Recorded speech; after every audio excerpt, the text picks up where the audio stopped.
Hello friends, मैं doctor Nikita Chaudhary आपके सामने पॉलिटी से रिलेटेड वीडियो लेके आई हूँ, जिसमें हम मूल संविधान की अनुसूची, अनुच्छेद और भागों पर चर्चा करते हुए 7वीं और 8वीं अनुसूची के बारे में चर्चा करेंगे।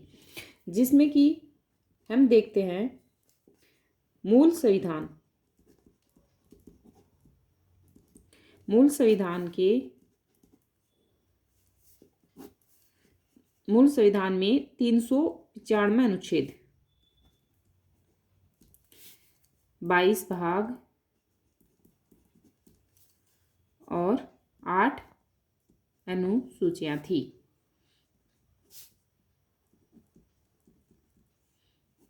वर्तमान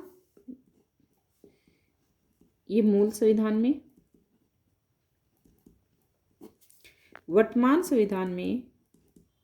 वर्तमान 395 अनुच्छेद, 22 भाग और 12 अनुसूचियां हैं। 12 अनुसूचियां हैं। इसमें हम देखते हैं कि जो 7वीं अनुसूची है, जो कि आर्टिकल 246 246 यानी कि 246 जो आर्टिकल है उसमें केंद्र, कुछ विषय जो है वो केंद्र के पास यानी संघ सूची, उसके बाद कुछ विषय जो है वो राज्य के पास और कुछ समवर्ती सूची में, मतलब 3 अलग अलग सूची बनाकर उसमें संघ, राज्य और समवर्ती सूची में जो है वो विषयों का बंटवारा किया गया है। यानी कि जो सेंट्रल लेवल पे है वो संघ सूची में डाले गए विषय, और जो स्टेट लेवल के हैं वो राज्य सूची में डाले गए विषय, और जिस पर मतलब संघ और राज्य दोनों मिलकर जो मतलब विषय पर जो बना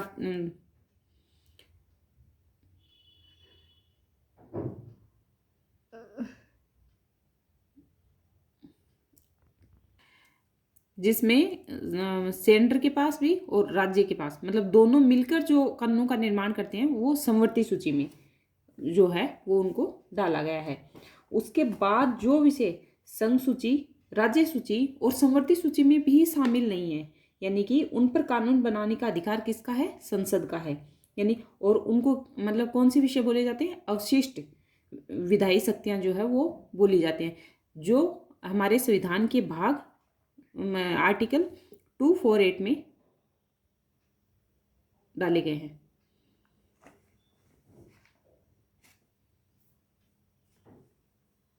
जो 7वीं अनुसूची में जो संघ सूची,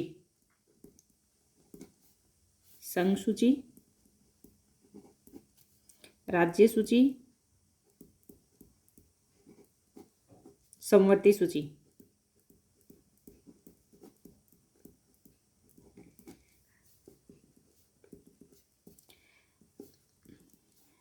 देखिए फ्रेंड्स, जो संघ सूची के जो विषय हैं वो अगर मूल संविधान की हम लोग बात करते हैं तो हमारा जो संविधान है वो अधिकांश भाग 1935 के अधिनियम से लिया गया था, जिसमें 1935 के जो अधिनियम से जो हमारा भाग लिया गया था उसके बाद जो मतलब संघ सूची में जितने विषय थे वो थे 59। उसके बाद जब संविधान बनकर पूरा तैयार हो गया, यानी कि संविधान जब बना उस समय संघ सूची में जो विषय थे वो थे 97। उसके बाद वर्तमान अगर संविधान की हम बात करते हैं तो वर्तमान संविधान में संघ सूची में जो है वो कितने विषय हैं? 98। ओके। उसके बाद हम राज्य सूची की बात करते हैं तो राज्य सूची में जो है वो 1935 के अधिनियम में जो है वो 54 विषय थे। उसके बाद जब संविधान बनकर तैयार हुआ तो उस समय जो है वो राज्य सूची में कितने विषय रखे गए? 66 विषय। और वर्तमान में अगर बात करते हैं तो वर्तमान में जो राज्य सूची में 59 विषय हैं, यानी कि कुछ विषय जो है वो इसमें समवर्ती सूची में डाले गए हैं। किसके? राज्य सूची के। उसके बाद 1935 की जो अधिनियम की बात करते हैं तो 1935 के अधिनियम में 59 विषय थे। जब 1935 के अधिनियम में मतलब समवर्ती सूची के कितने विषय थे? 59। उसके बाद जब हमारा संविधान बना तो उस टाइम समवर्ती सूची में में 40 ये जो 1935 के अधिनियम में समवर्ती सूची में 36 विषय थे। उसके बाद जब संविधान बना तो 47 विषय। और वर्तमान की अगर बात करते हैं तो वर्तमान में जो है वो समवर्ती सूची में 52 विषय है, यानी कि ज़्यादा है। कुछ संविधान संशोधन हुए जिनके तहत राज्य सूची से कुछ विषय जो है वो हटाकर समवर्ती सूची में डाले गए। कुछ सेंटर के विषय भी जो है वो कम कर दिए गए, उनको राज्य सूची में डाल दिया गया। अभी जैसे बात करें तो जो 42वां संविधान संशोधन था, सबसे ज़्यादा मतलब जो 7वीं अनुसूची में जो भी मतलब ये जो विषय इधर उधर ट्रांसफ़र किए गए हैं, उनमें 42वें संविधान संशोधन के द्वारा जो है वो राज्य सूची से समवर्ती सूची में जो विषय जो मुख्य जो 5 विषय जो हैं वो डाले गए हैं, जिसमें से हमेशा प्रश्न आता है कि कौन कौन से विषय 42वें संविधान संशोधन के द्वारा राज्य सूची से निकालकर समवर्ती सूची में डाले गए हैं। वो 5 विषय हम देख लेते हैं। कौन कौन से 5 विषय? पहला विषय शिक्षा, जो हमेशा क्वेश्चन आता है, और दूसरा विषय है वन, और तीसरा विषय है वन्य जीवों और पक्षियों का संरक्षण। वन्य जीवों व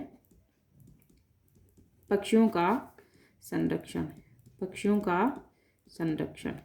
उसके बाद 4th विषय है नापतोल, 4th विषय है नापतोल। और उसके बाद 5वां विषय जो है वो है न्याय प्रशासन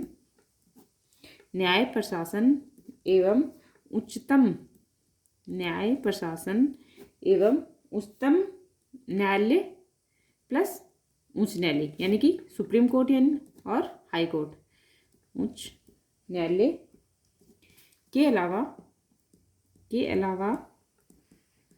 उच्च न्यायालय और उच्चतम न्यायालय के अलावा सभी न्यायालयों का गठन, सभी न्यायालयों का गठन, सभी न्यायालयों का गठन एवं संगठन, गठन एवं संगठन। यानी कि हम इसको इस प्रकार से समझ सकते हैं, जब मतलब मूल संविधान में हमारे मूल संविधान में कितने आर्टिकल थे? 395। कितने भाग थे? 22 भाग, अनुसूची 8 अनुसूचियां थी। लेकिन वर्तमान संविधान में आर्टिकल तो उतने ही हैं 395 और भाग भी 22 भाग हैं, अनुसूचियां 4 बढ़ा दी गई हैं। ठीक है, तो 7वीं अनुसूची है जिसमें आर्टिकल 46 में संघ, राज्य और समवर्ती सूची में विषयों का बंटवारा जो है वो किया गया है, यानी कि कानून अलग अलग लेवल पर जो है वो डिस्ट्रीब्यूट किए गए हैं। जिसमें संघ सूची में अगर बात करते हैं तो 1935 के अधिनियम में 59 विषय थे। जब संविधान बनकर हमारा तैयार हुआ उस टाइम संघ सूची में कितने विषय डाले गए? 97। और वर्तमान में कितने हैं? 98। और राज्य सूची में 1935 के अधिनियम में 54 विषय डाले गए। जब संविधान बनकर तैयार हुआ उस टाइम कितने विषय डाले गए? 66। और वर्तमान में कितने हैं? 59। यानी कि इसमें से कुछ विषय निकालकर जो है वो किस में डाल दिए गए? समवर्ती सूची में। उसके बाद समवर्ती सूची में 1935 के अधिनियम के द्वारा जितने 36 विषय डाले गए। संविधान बनकर तैयार हुआ उस टाइम 46 विषय डाले गए। और वर्तमान में कितने विषय हैं? 52 विषय हैं। अब 42वें संविधान संशोधन, हमेशा मतलब ये क्वेश्चन इधर से ही आता है कि 42वें संविधान संशोधन के द्वारा कौन सा विषय जो है वो राज्य सूची से निकालकर समवर्ती सूची में डाला गया है, जिसमें शिक्षा, वन, वन्य जीवों और पक्षियों का संरक्षण, नापतोल, न्याय प्रशासन एवं उच्चतम व उच्च न्यायालय यानी सुप्रीम कोर्ट और हाई कोर्ट के अलावा सभी न्यायालयों का गठन एवं संगठन। इसके बाद अगर हम बात करें तो जो विषय ना ही संघ सूची के पास हैं, संघ सूची के पास भी नहीं है, और जो विषय राज्य सूची के पास भी नहीं है, राज्य सूची के पास भी नहीं है, ठीक है, और जो समवर्ती सूची में भी नहीं डाले गए, तो फिर ऐसे विषय पर कानून बनाने का अधिकार जो है वो किसका है? तो वो ऐसे विषय जो है वो उन पर कानून बनाने का अधिकार किसको है? संसद को है, संसद को है। और संसद मतलब इस प्रकार के विषयों को क्या बोला जाएगा? अवशिष्ट विषय, अवशिष्ट विषय। यानी क्वेश्चन ये आता है कि अगर अवशिष्ट विषय पर कानून बनाने का अधिकार किसका है? संसद का। और एक क्वेश्चन इस तरह से बनकर आता है कि संघ सूची, राज्य सूची, समवर्ती सूची में जो विषय नहीं आते हैं उनको कौन से विषय मतलब बोला जाता है, या फिर किस कैटेगरी के विषय होते हैं? तो वो होते हैं अवशिष्ट विषय। तो अवशिष्ट विषय जो हैं वो मतलब संविधान के कौन से आर्टिकल में है या फिर नहीं है? तो ये संविधान के में जो है वो आर्टिकल 248 में जो है वो इनकी व्यवस्था की गई है। उसके बाद हम बात करते हैं 8वीं अनुसूची। तो ये हमारी 7वीं अनुसूची जो है वो अच्छे से कंप्लीट होती है। इसके अलावा हम अगर बात करें तो संघ सूची में अगर हम देख लेते हैं, संघ सूची के विषय भी देख लेते हैं एक बार। मोटे मोटे जो विषय आते हैं वो संघ सूची में मतलब कौन कौन से विषय आते हैं, ठीक है।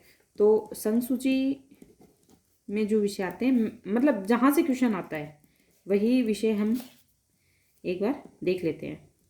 10-10, 5-5 करके ऐसे मतलब तीनों अनुसूचियों के विषय जो हम एक बार देख लेते हैं। तो इसमें मेन जो सेंटर लेवल पे मतलब संघ सूची की अगर बात करते हैं तो मेन जो संघ सूची में जो विषय आते हैं वो हैं सुरक्षा, सुरक्षा, स्टॉक एक्सचेंज, स्टॉक मार्केट भी बोल सकते हैं, ठीक है। उसके बाद जो मतलब विदेशी संबंध, जैसे कि हम क्या बोले इसको, विदेशी मामले, विदेशी संबंध, मतलब इंटरनेशनल लेवल जो दूसरे देशों के साथ जो संबंध होते हैं वो भी किस में आएंगे? संघ सूची में आएंगे। तो हम इसको लिख सकते हैं विदेशी मामले। उसके बाद 4th विषय हम युद्ध।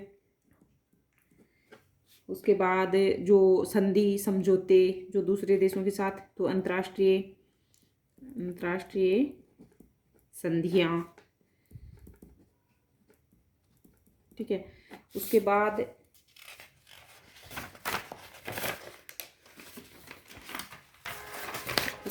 अंतर्राष्ट्रीय संधियां। उसके बाद हम अगर बात करते हैं तो जैसे जो विदेशी ऋण,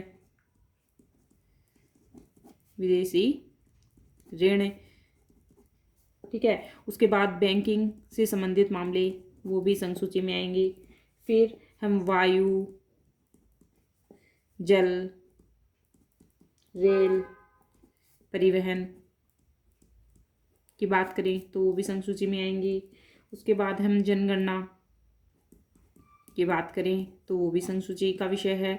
और उसके बाद अंतर्राज्यीय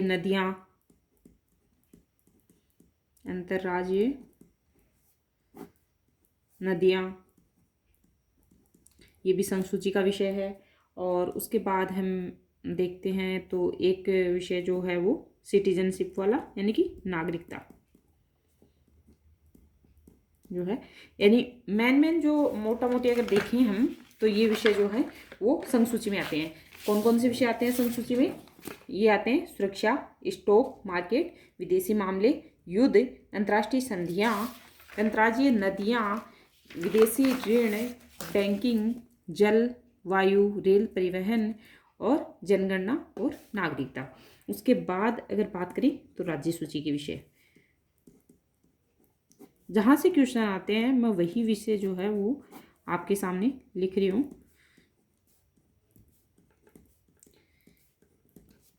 तो इसमें राज्य सूची में जैसे पुलिस, ठीक है, जेल, न्याय, सिंचाई, कृषि, पंचायती राज, ये क्वेश्चन बहुत बार आता है। सॉरी, पंचायती राज, ठीक है, जिसको हम स्थानीय शासन स्थानीय शासन भी बोल सकते हैं, भू राजस्व। ये क्वेश्चन बहुत बार आता है कि पंचायती राज या स्थानीय शासन जो है वो कौन सी सूची का विषय है, भू राजस्व कौन सी सूची का विषय है, और लोक स्वास्थ्य, लोक स्वास्थ्य। ठीक है, तो ये जो वो बहुत इम्पोर्टेंट विषय हैं जो हमेशा मतलब क्वेश्चन जहाँ से बनता है, पंचायती राज कौन सी सूची का विषय है, भू राजस्व, लोक स्वास्थ्य। तो पुलिस, जेल, न्याय, सिंचाई, कृषि, पंचायती राज, भू राजस्व, लोक स्वास्थ्य, ये विषय जो हैं वो इसमें आते हैं, राज्य सूची में आते हैं। अब हम ऐसे ही 10 विषय जो है वो उसके भी देख लेते हैं, 10-11 विषय समवर्ती सूची के। तो समवर्ती सूची के विषय देख लेते हैं। तो समवर्ती सूची में जैसे हम बात करते हैं तो इसमें है, जैसे मैंने अभी आपको बताया कि 42वें संविधान संशोधन के द्वारा शिक्षा को कौन सी सूची से, राज्य सूची से निकालकर समवर्ती सूची में डाला गया। तो सबसे पहले तो हम लिख लेते हैं शिक्षा, हाँ। और ये क्वेश्चन भी बहुत आता है कि ऊर्जा कौन सी सूची का विषय है। फिर हम लिखते हैं, देखते हैं तो खनिज कौन सी सूची का विषय है। ठीक है, उसके बाद 3 विषय तो ये बहुत इंपॉर्टेंट है जो हमेशा क्वेश्चन जहाँ से आता है। उसके बाद है जैसे मजदूर संगठन, मजदूर संगठन। ठीक है, उसके बाद है जनसंख्या नियंत्रण, जनसंख्या नियंत्रण। उसके बाद अगर हम बात करें तो राष्ट्रीय जलमार्ग, राष्ट्रीय जलमार्ग। ठीक है, और उसके बाद अगर बात करते हैं तो जंगल और वन, श्रम कल्याण, श्रम कल्याण, ये भी समवर्ती सूची का विषय है। उसके बाद नापतोल, जैसे मैंने अभी आपको बताया कि 42वें संविधान संशोधन के द्वारा इसको भी राज्य सूची से निकालकर समवर्ती सूची में डाला गया है। ये वन्य जीवों का संरक्षण, ये जो है मेन विषय मैंने आपको लिखवा दिए। इसके अलावा भी बहुत सारे विषय हैं जो कि हमें एक बार सरसरी नज़र से देखना चाहिए। लेकिन अगर बात करते हैं तो शिक्षा, ऊर्जा, खनिज, मजदूर संगठन, जनसंख्या नियंत्रण, इस चीज़ का बहुत ध्यान रखना है कि जनगणना जो है वो संघ सूची का विषय है, बट जो जनसंख्या नियंत्रण है वो समवर्ती सूची का विषय है। ये भी बहुत कन्फ्यूजन वाला जो विषय है, लेकिन दोनों ये अलग अलग उसमें आते हैं। तो फिर राष्ट्रीय जलमार्ग, जंगल, वन, श्रम कल्याण, नापतोल, वन्य जीवों का संरक्षण, ये सब हमने विषय जो हैं वो इसके देख लिए हैं। ठीक है, तो इस प्रकार से हमारी 7वीं अनुसूची कंप्लीट होती है। Okay friends, bye.